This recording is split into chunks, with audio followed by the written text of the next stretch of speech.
Lisa Bennett prided herself on being the perfect suburban wife, or so it seemed. Married to Harry, a staunch Republican and a die-hard MAGA hat wearer, she had become a master of survival tactics, navigating his strong opinions like a spy in enemy territory. Their home was a patriotic shrine. American flags waved proudly on the porch. The dining room centerpiece was a signed photo of Harry shaking hands with a conservative congressman, and the living room shelves proudly displayed his extensive MAGA hat collection, like a prized art exhibit. But Lisa had a secret, a big one. Behind her practiced nods and mm-hms during Harry's passionate political rants, she was a dyed-in-the-wool Democrat. For years, she had expertly hidden her voting history, donations to progressive causes, and even her secret playlist of liberal podcasts. The stakes were high. Lisa was sure Harry would consider this the ultimate betrayal, one worse than forgetting their anniversary or burning the Thanksgiving turkey. The cracks in her carefully constructed facade began to show on a bright Saturday morning at the neighborhood barbecue.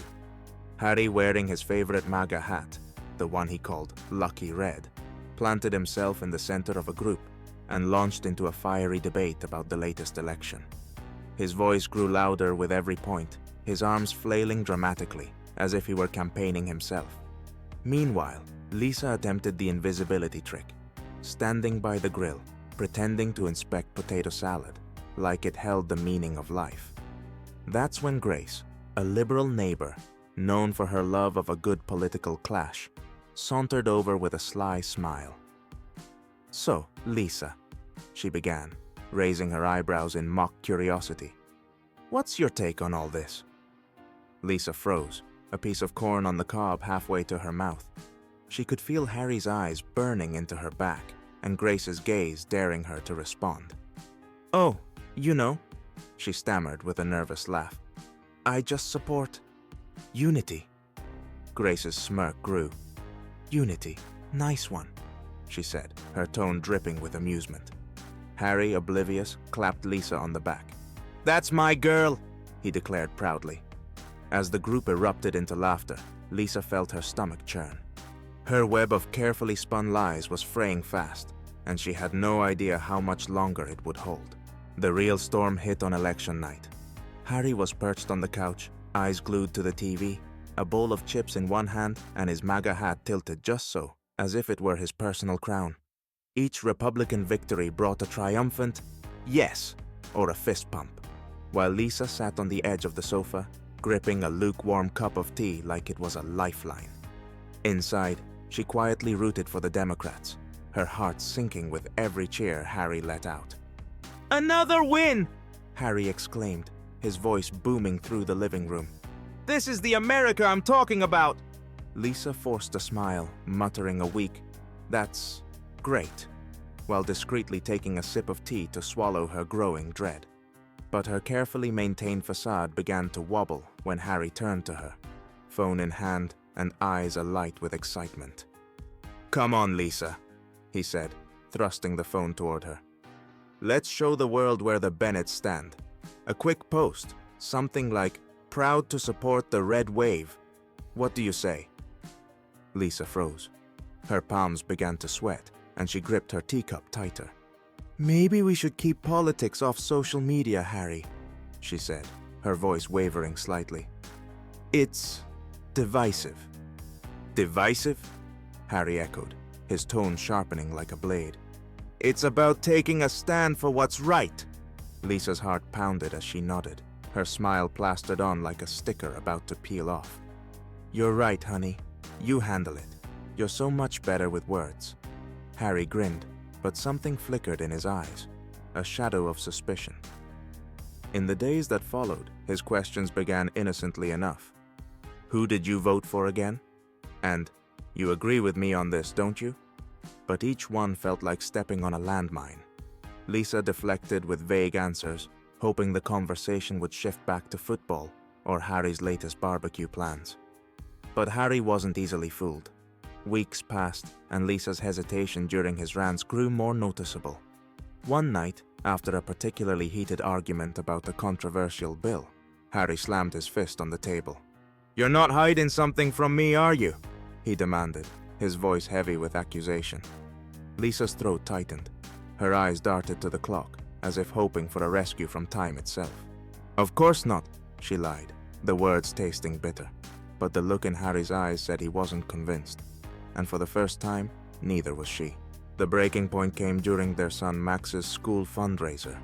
The gymnasium buzzed with chatter, the scent of popcorn and hot dogs wafting through the air. Lisa was in her element, mingling with other parents near the bake sale table, her laughter blending into the lively atmosphere. Harry, on the other hand, stood near the raffle booth, MAGA hat firmly in place, grumbling about the overpriced gift baskets. As Lisa chatted with Grace, their outspoken liberal neighbor, Harry's attention was drawn to snippets of their conversation. His ears pricked up when Grace, in her usual cheerful tone, said, "I think it's great how Lisa supports education reform. She's always talking about the importance of funding for public schools and equality for students." Harry froze mid-raffle ticket fold, his face darkening like a storm cloud. He stalked over to the table, his boots hitting the polished floor with a deliberate thud. "Education reform?" he said, his voice carrying an icy edge. "What kind of reform?" Grace, blissfully unaware of the brewing tempest, smiled. "Oh, you know, more funding for underserved schools, free lunches for kids who need them, things like that. Lisa's such a strong advocate." Lisa's hand, which had been gripping a plastic cup of lemonade, trembled slightly. She felt Harry's glare before she turned to meet it. His face was a mix of shock and betrayal, and when he finally spoke, his voice was low, but sharp enough to cut glass. "Is that true, Lisa?" The gym seemed to quiet, the hum of voices fading as Lisa opened her mouth, but no words came out. The lemonade cup creaked under the pressure of her grip.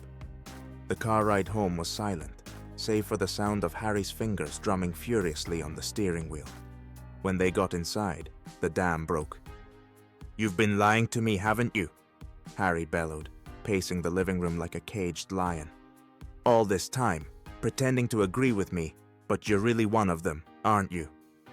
Lisa stood by the fireplace, her nails digging into her palms. Finally, she took a deep breath, her voice steady but edged with years of suppressed frustration. "Yes, Harry, I am. I've supported the Democrats for years, and I'm tired of hiding it." Harry froze, his eyes wide as if Lisa had just told him she was an alien. For the first time, the Bennetts' living room felt less like home and more like a battlefield, the silence heavier than the accusations that had just been thrown. The next few days were icy. Harry avoided Lisa, retreating to his garage, while Lisa buried herself in work. The tension was suffocating, but neither of them wanted to make the first move. It was their son, Max, who finally broke the silence. During dinner, he asked innocently, "Why are you guys so mad at each other? Is it because of politics?" Harry and Lisa exchanged a glance, guilt washing over them. That night, Harry approached Lisa in their bedroom. "I don't understand how you can believe in those things," he said, his voice softer this time. "And I don't understand how you can wear that hat," Lisa replied, managing a small smile. For the first time in weeks, they talked, not as a Republican and a Democrat, but as a husband and wife. They didn't agree on much, but they agreed on one thing: their family was more important than politics. The next morning, Lisa found Harry in the kitchen, his MAGA hat on the counter. "I'm not giving up my beliefs," he said, "but I'll try to respect yours if you respect mine." Lisa smiled, placing her hand on his. "Deal."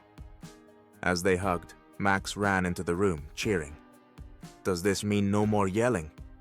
"Maybe," Harry said with a chuckle. From that day forward, the Bennetts worked on bridging their divide. It wasn't easy, and old arguments resurfaced, but they learned to listen. Their differences didn't disappear, but their love proved stronger than politics.